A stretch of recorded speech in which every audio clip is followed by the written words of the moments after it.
Hi everyone! So this is your girl, Sweet. So in this video is magko-compare na naman tayo ng Australia versus Canada, but more specifically, Sydney versus Toronto. So let's go for part 2. By the way, lahat ng sasabihin ko ay based on my own observation and based on my own experience. So huwag kayong magalit-galitan dyan. So dahil malaki ang Toronto, ang central cores niya ay hinahati sa tatlo. So, merong uptown, midtown, and downtown. So, ngayon, nandito tayo sa midtown. How can I sleep again?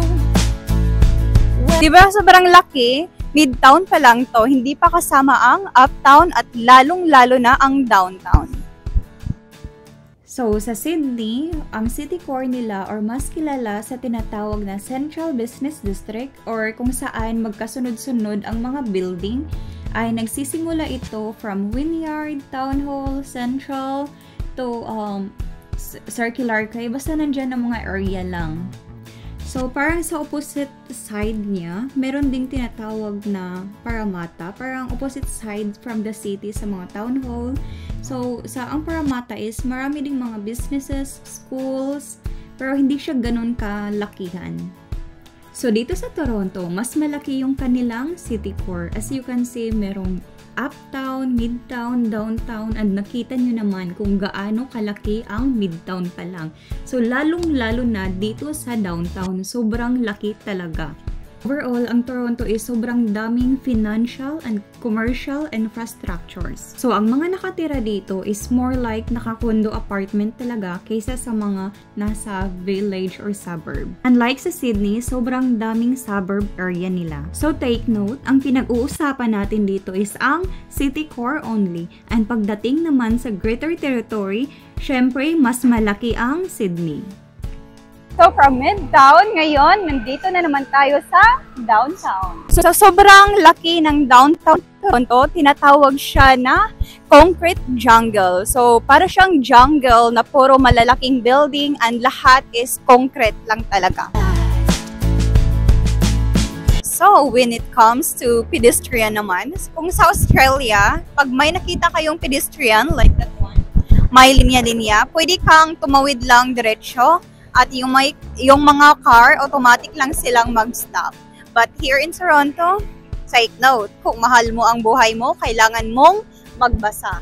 Kahit pa nakita mo yan na parang pedestrian, hindi ka pwedeng tumawid lang diretsyo.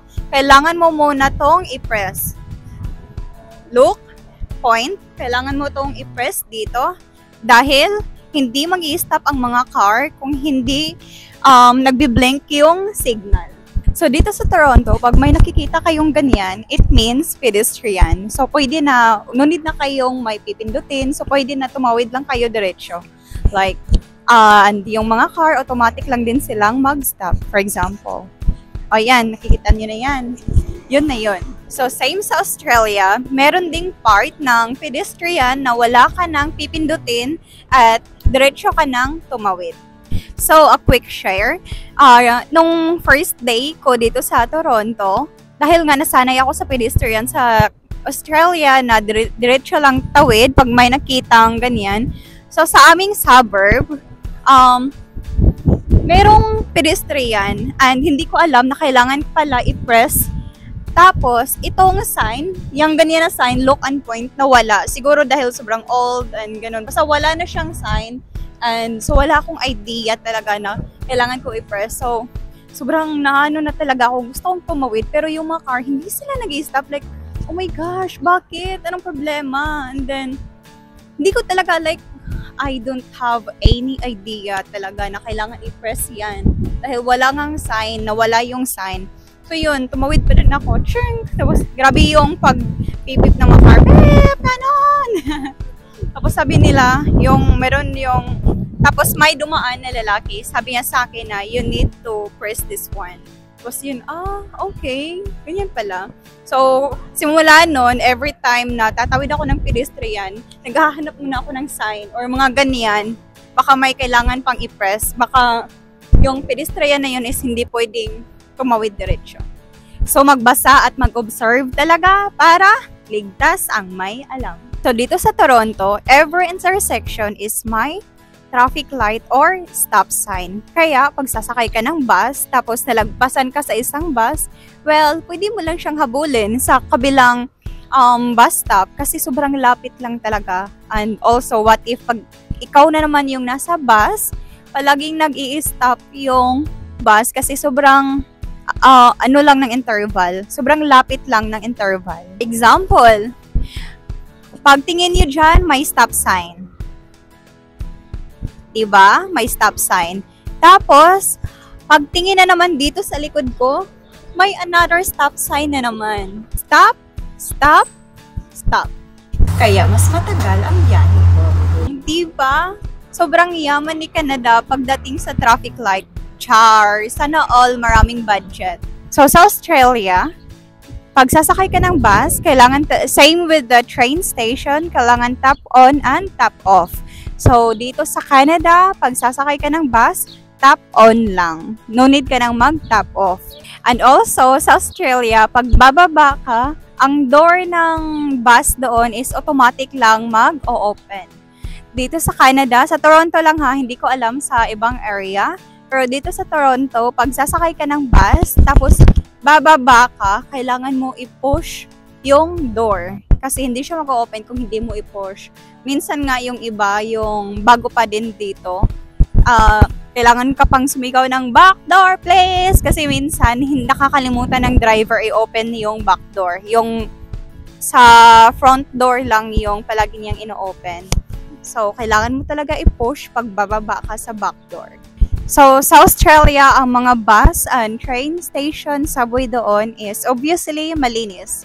For me, based on my observation talaga ha, and baka may magalit na naman dito, pero mas malinis yung mga public transportation sa Australia. Sa Sydney, hindi ko alam sa ibang lugar, mas malinis sa Sydney compare sa Toronto. Dito kasi sa Toronto, like yung subway nila, siguro dahil sobrang old na talaga, kaya acceptable. And also yung mga bus, medyo madumi.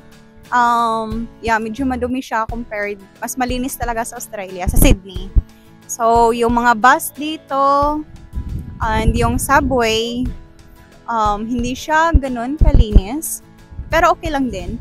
But then, yung mga up train, yung mga GO train, yung train papunta sa other countryside, malinis, same sa Australia, like sobrang linis talaga. So, siguro, depende lang talaga sa area dahil nakasakay din ako papunta outside sa Toronto. Sobrang linis ng mga bus nila. And also, there's this one time, nakasakay ako ng bagong bus dito sa Toronto. So, yung bus na yun is malinis. So, siguro yung mga madumi is yun yung mga old na talaga na mga bus. So, now let's talk about subway or train. So, sa Sydney, mas malawak ang coverage dahil yung mga subway nila ay connected sa mga light trails and iba pang train. So, umaabot siya hindi lang sa city core, kundi pati sa mga suburb area at malalayong area kahit outside, even the countryside na area sa Sydney. For example, sa Blue Mountain, pwede kang mag-train doon from the city. For example, yung suburb na tinitirhan ko, sa Lidcombe, sa Auburn, even sa Blacktown, lahat ng mga suburb na yun is merong train station. So, sa Sydney, mas easy ang access sa mga nakatira sa suburb area, lalo na pag pupunta sila sa downtown, sa city, dahil most of the time, one way lang yung sasakyan nila. Hindi ka na babawa pa ng other train. Unlike here in Toronto, marami kang bababaan. Toronto, ang pinaka-ginagamit is ang subway, which is 3 lines lang. So, kung pupunta ka ng countryside, like outside the city, outside Toronto, kailangan mong bumaba at sumakay ng other train, which is tinatawag na GO train, up train, basta another train na naman. Unlike sa Sydney, isang train lang yung sasakyan mo and also same lang yung platform kung saan ka sasakay. Ang subway station dito sa Toronto is malayo, lalo na kung nakatira ka sa suburb area or sa basta yung mga bahay-bahay, village area. for example, ako, sa Sydney muna ha. For example, ako sa Sydney, yung suburb area na tinitirhan ko sa Sydney is maglalakad lang ako ng 10 to 12 minutes. Nandyan na agad ako sa train station. So, kung pupunta ako ng city, one way lang. So, di ba, ganyan lang siya kadali. Sa aking tinitirhan dito sa Toronto, maglalakad ako pa bus station. And from the bus station, it took me like 40 minutes, 30 to 40 minutes para makapunta ako sa subway station para sa train. So yun, pagdating ko sa subway, hindi pa yan downtown. Kailangan ko pa kailangan ko pa bumaba ng other subway and other subway. So it depends kung saan ako pupunta. So which is malayo talaga. So sa work naman, from my suburb area, 3 bus yung sinasakyan ko every day. Which is umaabot ako ng almost 2 hours na biyahe. Dahil walang subway na diretsyo papunta sa aking work. So dahil malapit ang Australia sa Pilipinas, so ang pamasahe is mura lang din. And also merong Cebu Pacific which is ang daming promo sale. Like nasa around 300 one way, kung balikan 600 to 1,000. So, depende yan ha, nakadepende. So, for example, like, 20, 15,000 to 30. Basta depende talaga, hindi ko ma-estimate. In short, mas mura ang pamasahe from Australia to Pilipinas.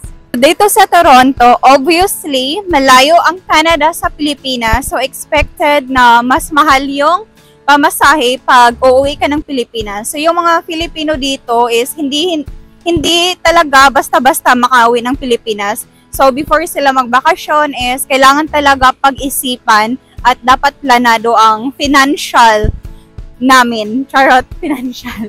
So, dahil ang pamasahe dito sa Canada to Philippines is nasa around, mas worthy ka kung makakuha ka ng 50,000 na round trip, but very rare lang yan, and syempre dapat malayo pa, na-book mo na yung ticket na yan, but pinaka-common na pamasahe dito is mag-range talaga ng 1,500 to 2,000 Canadian dollar, so 2,000 and more, 2,000 more, so nasa around 180,000 to 100,000 plus, so depende na yan.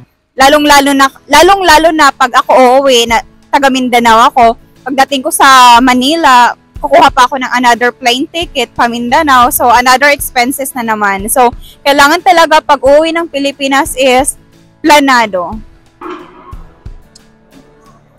And also, another thing, sa Australia, pag kakain ka sa mga restaurant, depende lang sa'yo kung magbibigay ka ng tips. Like, may freedom doon, as in, well, it depends on you kung gusto mo bigay or hindi. Walang pakialaman. Well, dito sa Toronto or sa Canada daw, pag kakain ka sa mga restaurant, required or dapat initiative mo na yun talaga magbigay ng tips. And there's this one time, kumain kami ng restaurant, tapos yung katabi namin, parang hindi siguro siya nagbigay ng tips, narinig lang namin. Tapos, nagtanong yung server, sabi niya na, hindi mo ba nagustuhan yung aming food? Bakit hindi po kayo nagbigay ng tips, ganyan. So commonly, parang required or initiative talaga na magbibigay ka ng tips pag kakain ka sa mga restaurant dito sa Canada. At least 10%. Well, it depends, but still, it depends with you. So tulad sa Sydney, pagkatapos yung kumain ay nililigpit nyo rin ang sarili nyong kalat at tinatapon sa basurahan. So dito sa Toronto, every time pupunta ako sa downtown is palaging may nagbibigay ng giveaway or free taste katulad nito. So sa Australia, hindi ako sure dahil hindi pa ako naka-experience na mabigyan. Char. So yun lang muna. Bye! By the way, ang price na pala ay tinatawag na chips sa Australia. So, bye!